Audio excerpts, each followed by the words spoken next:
everyone. Come on in and happy Thanksgiving. Happy Thanksgiving to all of you. What are you thankful for today, everyone? What are you thankful for? I'm thankful to all of you, that's for sure. I am thankful for each and every one of you who has shown up with me for all these reviews I do, recaps I've done throughout these years, who have really helped my channel grow, especially this last year.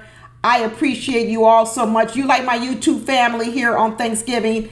So I could not come say happy Thanksgiving to you all. And I guess I'll just sneak in this a recap review of Married at First Sight. And I got my turkey in the oven. It's only got about a couple of more hours. Everything else is cooked. I don't have to cook that much, y'all. I really don't have to cook that much because we go to my sister's house. My sister's the best cook in our family. I ain't the best cook. My sister's the best cook. So all I do is cook a little bit here so we can have something to eat on, afterwards. But we eat Thanksgiving early. We eat at like 1 o'clock, 1:30. I don't know. What do y'all do? Do you eat early, late? So no matter what you're doing today, just want to let you guys know I'm thinking about you, whether you are with friends, whether you are with family, or whether or not you decided to say, you know what, I'm going to spend the day by myself and pamper on myself on this Thanksgiving day and give thanks to me. Give thanks to myself on this particular day. So you know what? Whatever you guys have decided to do on this Thanksgiving day, I just want to wish you guys all a happy Thanksgiving. But I do want to get in here real quick and do this Married at First Sight video. I do, because I did watch it, and just like my thumbnail said, I was falling asleep. Just like they was falling asleep in that van, I was falling asleep too. I was bored. What is going on this season, y'all? This is not interesting at all. And I would tell you what, just like I said on my thumbnail, they talk too much. They talk way too much. It's almost as if they are narrating every thought in their head, everything they do, as opposed to just doing it. We can see the TV. You don't have to tell us everything you think, everything you see, everything you hear. It's like they doggone news reporters. And all they do is talk about their feelings and their relationship. Why don't y'all do something? Y'all don't have no fun. You don't do nothing. You don't have no kind of organic conversation. It all feels like forced conversation. I don't know. I don't know who were the producers this season for Married at First Sight. I don't know if this has to do with the strike that was going on, in Hollywood and the movie producers, because I'm going to tell you, watching these couples, all of them, it's just not one of them, all of them, their conversation is boring with a capital B. And just like they was all falling asleep on that van, I was falling asleep watching them. But you know who I did wake up for? I woke up for Orion and Lauren when Orion told her sex is off the table. I told y'all Orion was a hard nose. I said it from the very beginning. People think Orion's a pushover, and he's not. He's a hard nose. And I know some of y'all gonna be mad at the way he treated Lauren when she said she just had sex 2 months ago. So what? It was before she was chosen. You know what? People got standards. And just before she told him she had sex 2 months ago, she was just telling the man, I want you to do fellatio on me. So 2 minutes ago, you was just talking about doing fellatio on you, telling me how you want me to do it. Start here, then go here, but trying to call it organic. I want it to be organic. Well, it ain't organic if you just gave me a full-on instruction, Lauren. She talks too much. That's what she gets for opening up her mouth and talking about the fact that she just had sex 2 months ago. 2 months. That even enough incubation period. I'm with Orion. I might need another STD test. 2 months. Shit, is that enough time for the penicillin to work? Is that enough time for the antibiotics to work? 2 months ago, some other man was up in you, but now you want me to do fellatio on you, and you told me? Why couldn't she just keep her mouth shut? Like I said, Lauren has this part about her where she likes to talk and she likes to pretend like she's so intelligent, so woke, but she really isn't, because she's uninformed. She's uninformed because if she really knew men, why would she need to tell a man that just told her, I haven't had sex for over 1.5 years because I'm preserving myself? She should have known better. Oh, I had sex 2 months ago. Can you do fellatio on me? And can you do it like I tell you to do it? Girl, get out of here. Orion got standards, and I know people are mad at him. People saying he's too hard on Lauren, but she keeps putting her foot in her mouth. So like I said last week, how many chances do you got to give a person? She should read the room. She should know who she's dealing with. She should know that he has tough standards. They're not no good couple. They're not no good couple at all. When they first came in the scene, Lauren said that she wasn't even sleeping in the bedroom. She went and slept in another room. Why? All over that last little spat about the Black History lesson. Over the Black History lesson, they had a little spat enough to make you go sleep in another bedroom. Girl, if you going and sleeping in the bedroom over a conversation over hair bonnets and laying edges, girl, you're going to be sleeping alone for a long period of your marriage. Lauren makes problems where there don't need to be no problems. She's creating the problems, y'all. I really wish you would see she's creating the problems. Orion is reacting to the problems, and I bet everybody out here is probably mad at Orion's reaction. Why doesn't Lauren just stop? Why can't she be quiet? Why does she just have to keep talking? Every time she speaks, oh, well, I just think, people like us, minorities, we shouldn't have to deal with that. We deal with insecurities in life. What's she talking about? People say ignorant things in the world. You're sounding so uninformed, Lauren. Why does she need to keep talking about this? Just be quiet. Think about it, y'all. If Lauren would just be quiet, focused on having fun, not focused on the history lessons, not focusing on what y'all called it last week, oppression Olympics, not trying to get in a war of words of who's the most impressed. If she just concentrated on having fun, maybe they could lighten the mood. But these two, I'm telling you, it's painful to watch. Lauren said something. She said that they were both givers. Both of them, they were both givers. And you know what? I actually can kind of see that they are. So you would think that these two both givers would be able to do well with each other. But you know what they're doing? They're actually trying to outgive each other. They're actually trying to show each other who's the most conscientious, who's the best, who's this. In their quest to be givers, they're actually competing with each other. And when I say Lauren talks too much, what she's actually doing is she's trying to make Orion believe so much that she understands his plight. She understands him so much, but she's speaking as if she does, but she really doesn't. So she wants to pretend like she's giving to him by saying, oh, I understand your plight. I understand all about you. But in doing that, in over trying to pretend like she, like I said last week, is so woke and she understands everything, she's actually putting her foot in her mouth. There's really nothing wrong with Lauren and Orion saying, hey, you know what? I don't understand everything, so I'll just learn as I go. But instead, what they both sit up here and do is they both act like they're professors and they're going to teach each other everything. And it's ridiculous. It's absolutely ridiculous. I can see how they may think that that's giving to one another because you think you're giving that person understanding, but really that's not what it feels like. What it feels like is you're talking about subjects we don't need to talk about. You're giving me information I don't want to give. Like Lauren feels, oh, I want to be open and honest and tell him I had sex 2 months ago. No, you don't need to tell me that. No, you don't need to tell me that. You're telling me that so you can feel like you feel open and honest, but it doesn't make me feel good. So keep it to yourself. That's what I'm saying. Sometimes people out here giving gifts that other people don't even want to receive.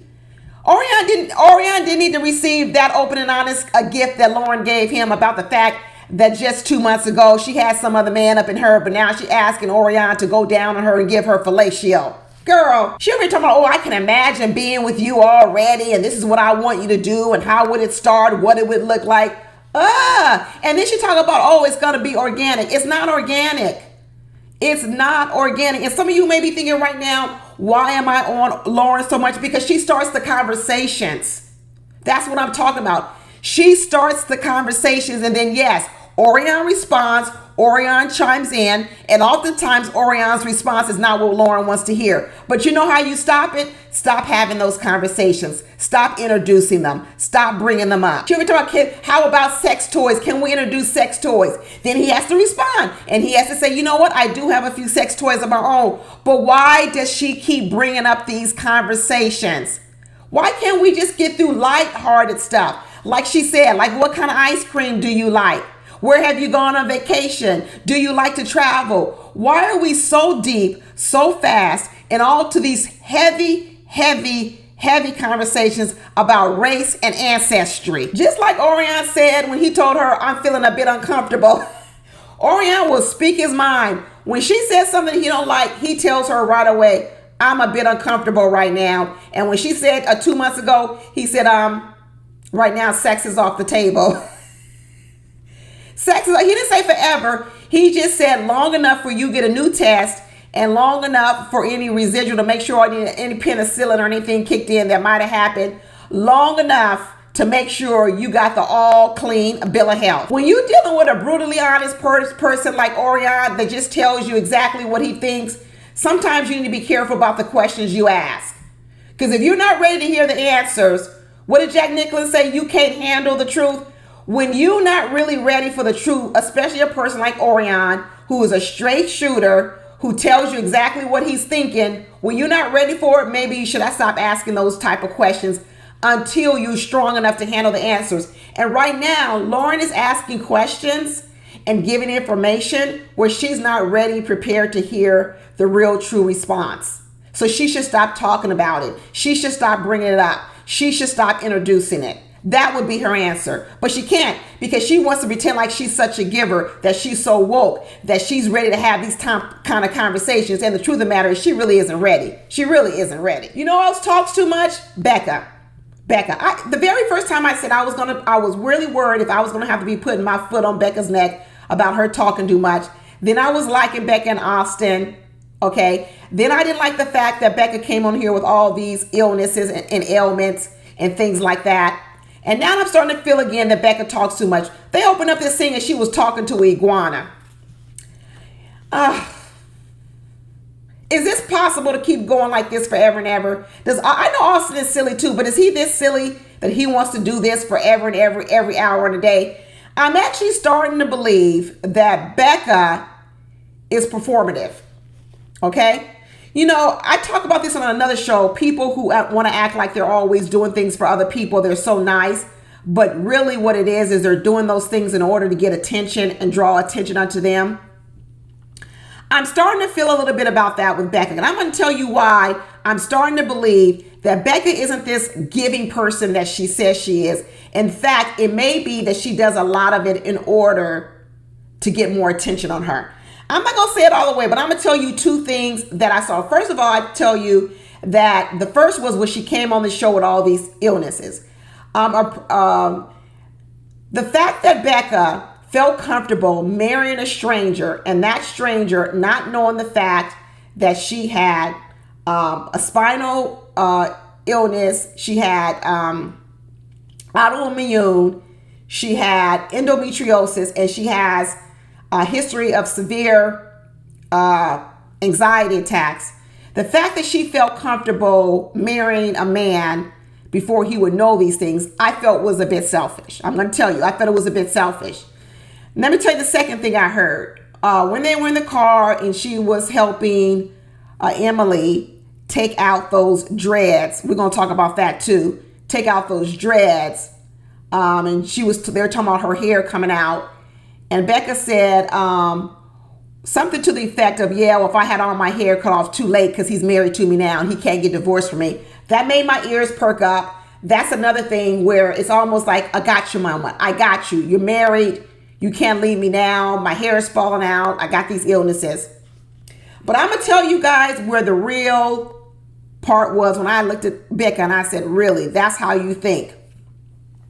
The moment was after they each went off and they had their conversations, with the women with the women, the men with the men. And if y'all remember the scene where Becca came back and sat in the hammock with Austin, and Becca said, what do you guys talk about? And what Austin said was, you know what? I kind of downplayed how well we're getting along. I downplayed, how wonderful you and I are together, right? This is what he said. He said, I downplayed it because I didn't want other people to feel guilty. I didn't want other people to feel uncomfortable. And you know what? I could relate to Austin as a giver because I've done that in my time before. I've done that where sometimes you don't want to make another person feel bad about what they're going through. So you don't always share your good news because you don't want that person to feel bad that they're in a complete opposite place of yours. I've gone through that in my lifetime, and I had to work through that as well. So I really resonated and understood where Austin was coming from when he said he downplayed how wonderful how happy he was with Becca to the other couples because the other couples are struggling. Now, what triggered me was Becca's response. Becca's response, and I wrote it down because I want you guys to hear it. And me as a giver, understanding Austin, what he said, even though I know that's work Austin needs to do because it was work I have to do, I was triggered by Becca's response. Becca's response was this. She said, let me read it. If you extinguish your own candle, you don't light someone else's. And I said to myself, I don't think that's the same. I don't think that's the same. I think the saying is don't dim your own light just to make someone else feel comfortable, right? That's the saying. Like, I shouldn't dim my own light. I should be happy sharing my good news. Austin should be happy sharing his good news. We shouldn't dim our own light just so someone else can feel comfortable. Got it. That's the saying. And the flip side of that is don't diminish someone else's light just so you can feel good. That's the flip. Don't go off dimming someone else's light so you can feel good. But that's not what Becca said. Becca said, extinguishing your own candle, you don't light someone else's. So what she was actually saying was, by you distinguishing your candle, Austin, and not talking up our relationship, what Becca actually said was, you're diminishing my candle. Well, why wasn't it going to be about you, Becca? That's what now I go to. Why was it going to be about you? You had a chance to talk to your friends.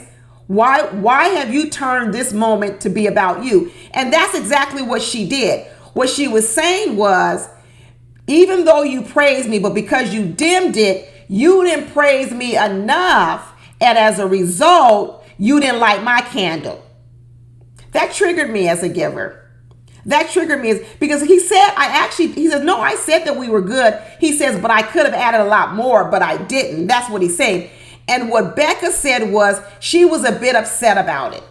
She was a bit upset that he told her, I didn't say as much. Because what she wanted was, no, I wanted you to say as much as possible in order so that she really wasn't saying it because she was telling him, hey, if you should do it for yourself, if it makes you feel better. She was actually saying it because it would make her feel better. It's real slight. And I'm telling you, people who are givers, we notice this. We notice it. And to other people, you guys may not understand me. You may not even agree with me. But in that moment, I said, wow. So is Becca looking out for Austin, making sure Austin didn't dim his own light? Or was Becca looking out for herself because what she's saying is he dimmed her light and he should have given her more? And I tie this all. If it's one thing, y'all, I don't stick on it. But once I start hearing things, once I see a person like Becca, who I'm telling you reminds me of people like Ashley on Make a Move, those of you who watch me with that, it's certain personalities where they say they're doing things for you. They're saying they're here to give to you, but wrapped up in that are gifts for themselves. And in that moment, I'm going to ask y'all, was Becca saying that to encourage Austin for himself, to make him more proud about being able to speak whatever his truth is? Or was she saying that because of how she didn't get her shine? I think Austin I think he's a giver. I think he really is. I think that's why, like I said, I underestimated his capacity with this sort of illness and all this other kind of stuff. But one thing I know about givers is we do reach our limits. We do. We're givers and givers and givers, but when we reach our limits, we reach them and we can cut it off quick. Once we get to the point of it's too much, we do know how to step in. And I wonder if Becca is going to keep putting her foot on that gas pedal, keep extracting more and more and more from Austin. And then eventually Austin says, no more, and he stops. I really, really wonder if this is just how givers look in the beginning. They're willing to compromise. They're willing to take the hit. They're willing to give, but they reach their breaking points. And once they reach their breaking points, it can fall apart. And I wonder if right now is Austin overlooking all this stuff we're seeing with the illnesses. And is it going to come a point in time where he's just going to break and he's going to end up just stopping it all off? I hope not. I hope Becca can dial it back.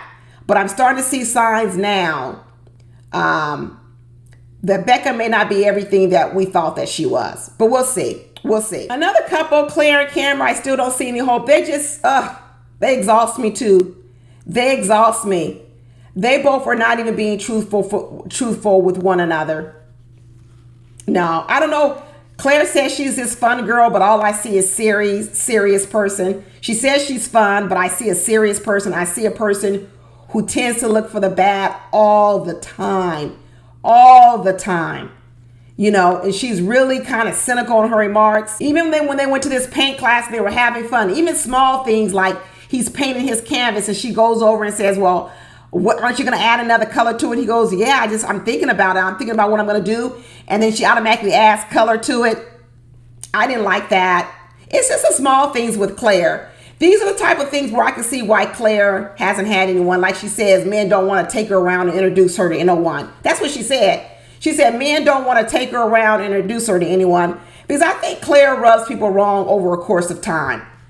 It's small little nuances in her speech and the things that she says. They're like small little digs. It's like someone poking you with a pen. She doesn't just come chop your head off. She's not that abrasive. But what she is she's real like a little nitpicker. She just nitpicks at every little thing. And eventually you get tired of that.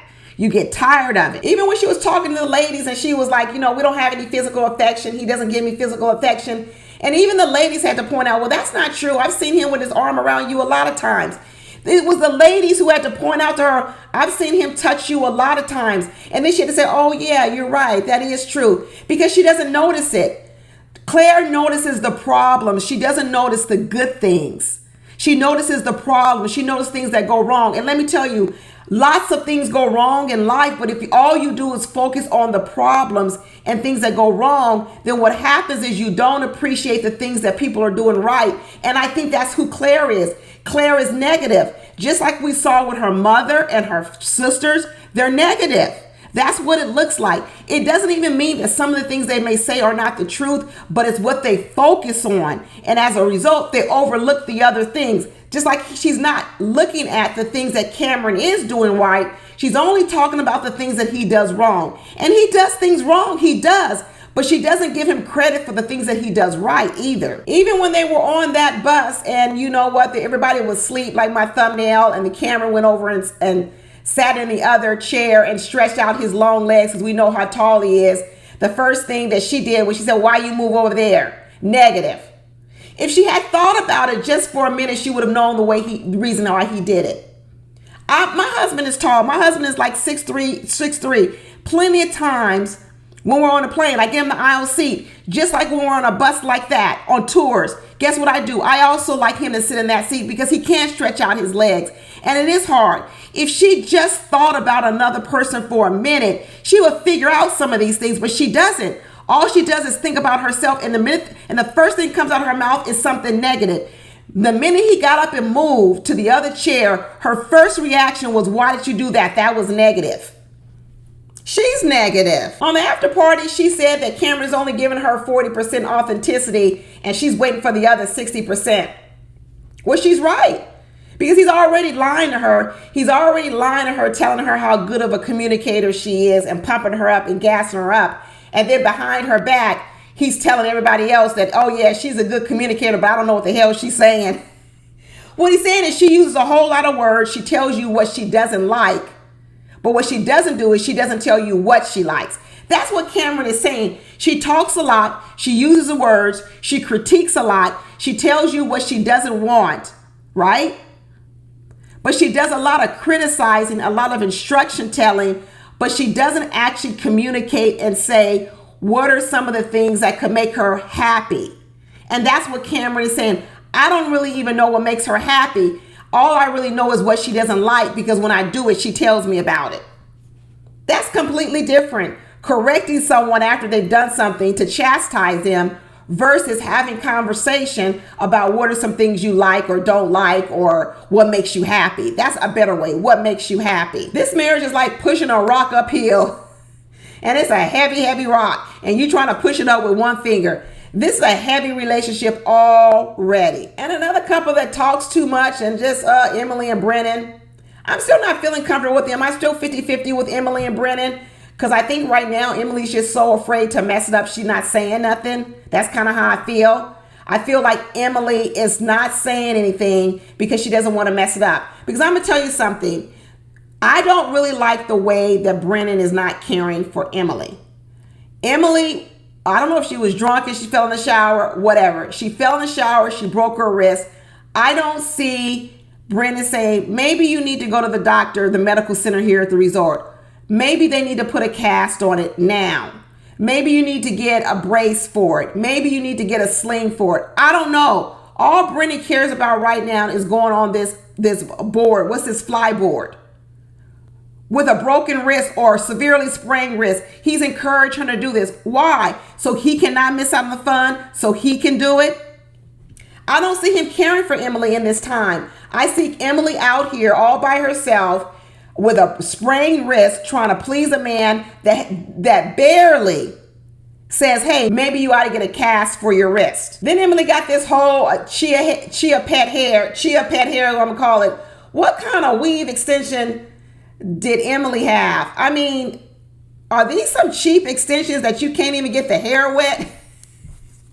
She better go on there for a history lesson she better go on there with a history lesson from Lauren, since Lauren is got all the hair questions and answers, and she's so well versed in laying edges, and probably, I guess maybe she's well versed in weaves too. Maybe she should have signed up for a history lesson over there with Lauren, and maybe she would have known what kind of hair to get, where it could get wet coming to Cancun.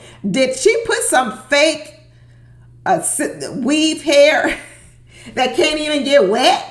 That mats up like a chia pet dog when it gets in the water? Good Lord. Because we know if this had been Lauren's hair, she would have had to send Orion down for a whole history lesson on weave hair. Emily over here said, I'll take care of myself. I'll get a man in here to come cut it out. I'll do this.